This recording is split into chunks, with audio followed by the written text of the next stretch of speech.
嗨，大家好，好久不见。最近我都没怎么出门，因为7月在上海天气真的不怎么样。先是连续不断的梅雨季，每天都下雨，又潮湿又闷热。然后这几天上海又受到台风的影响，我也不太敢出门。你们可以看到今天风还是挺大的，不过从明天周一起，上海应该就不太受台风的影响了。那其实今天我也不是要出门，我只是要去我的邻居朋友家帮他照顾一下小猫，因为他最近去别的城市出差了。然后我也就是想跟你们分享一下我这几天照顾小猫的心得，因为我是没有养宠物的经验的。然后我发现和小猫相处比我想象中的要复杂很多，也并不是那么顺利。因为可能我们不养宠物的人对于小猫小狗的认知都是来源于网上的视频，比如说你可以开心的摸摸它，在中文里我们会叫撸猫撸狗，和它玩，它很听话，也不反抗，随便你怎么摸。但是现实中往往不是这样的。那本来我朋友给我的任务就是每天或者每隔2天就去他家帮小猫铲屎，对，去他拉便便的盆子里帮他铲屎。说到铲屎，我想教你们一个词，就是在中文里最近比较火的一个词，叫做铲屎官。官的意思就是官员，尤其是古代那种比较大、比较正式的政府的官。但是他们把官加在铲屎后面，就有一种自嘲的感觉，把铲屎当做一种工作。其实我觉得这个词也很有意思，因为它也是在告诉想养宠物的人，养宠物并不只是他们给你提供陪伴或者休闲娱乐，你也是有责任的。而铲屎就是最基础的一种。哎呀，这风太大了。所以今天这个视频我并不会带你们出门玩，我现在要去我朋友的家，然后我想看看能不能录到一点我和小猫互动的视频给你们看。然后如果你们当中有资深的养猫人士，也可以给我提供一些经验，因为我也是打算可能在今年年底就开始养一只小猫。那就看看今天我到朋友家录视频的时候，他赏不赏脸吧，说不定他都不愿意出现在摄像头中。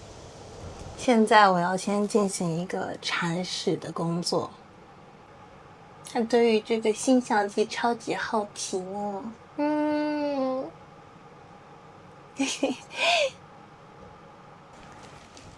掌心，掌心，这只小猫叫掌心。其实掌心有2个不同的意思，怎么说呢？它的主人给它取的名字就是涨薪水，因为他希望自己薪水能慢慢的越来越多。但是我们还有一个掌心，就是这个掌心，手掌的中心。所以你们知道，有时候确实要看汉字和语境，才能知道我们说的是哪个字。掌心，我给你买了新的玩具，但是我不知道质量怎么样。这是一个弹力球，然后上面有一个小的羽毛。因为掌心我来的时候它只有一个逗猫棒，然后我发现他已经对逗猫棒失去了兴趣，所以我从昨天开始就买了一些新的玩具。因为我前几天刚开始照顾它的时候，我发现我有一个错误的地方，就是我会用手陪它玩，然后它就特别喜欢咬我手。我就去想为什么，就是因为每次它咬我手，我就会习惯性的、本能的抽回，这就跟它在自然里看到的猎物一样，对吧？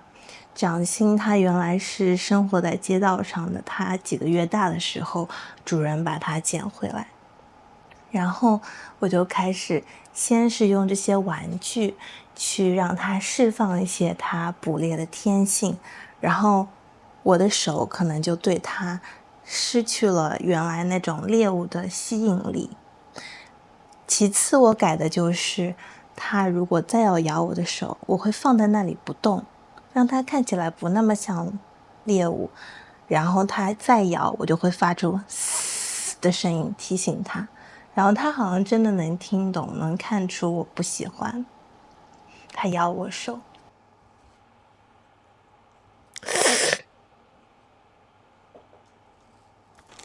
还有一个新的逗猫棒，它就是长得跟棒棒糖一样，然后下面也掉了一根对猫很有吸引力的羽毛。掌心。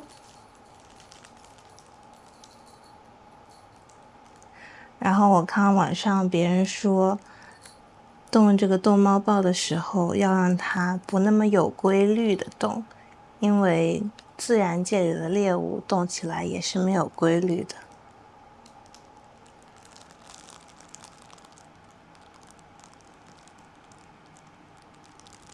他现在在观察。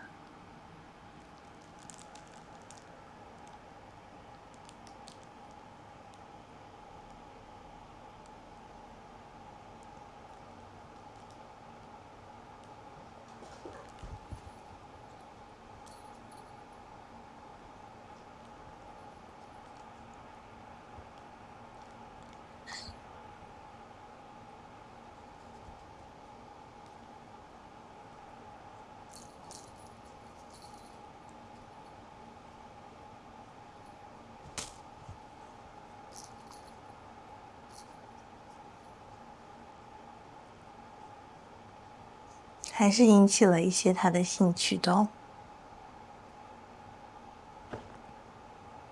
爱玩是好事。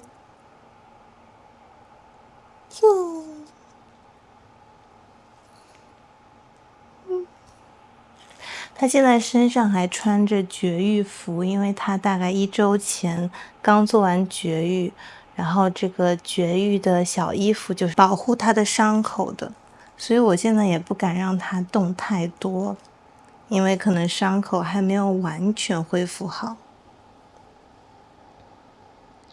这么快就失去兴趣了，今天。小心。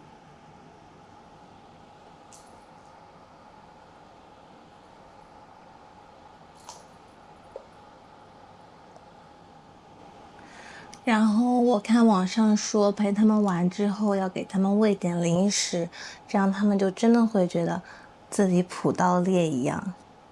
唉，人类真的是能想出各种办法。这个你吃吗？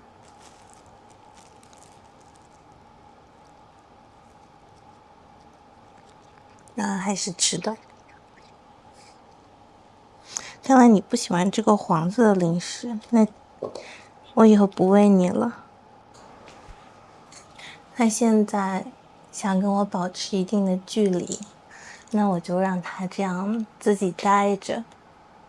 因为不管是动物还是人，我们都要有一定的边界感，就是不能总是主动往对方身上靠，对不对，掌心？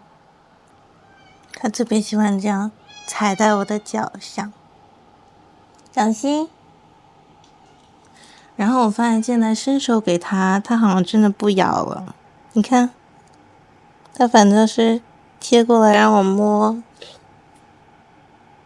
然后我就觉得这几天好像真的找对了一点方法，还是有那么一点小小的成就感的，感觉自己做铲屎官达到了合格线吧，60分。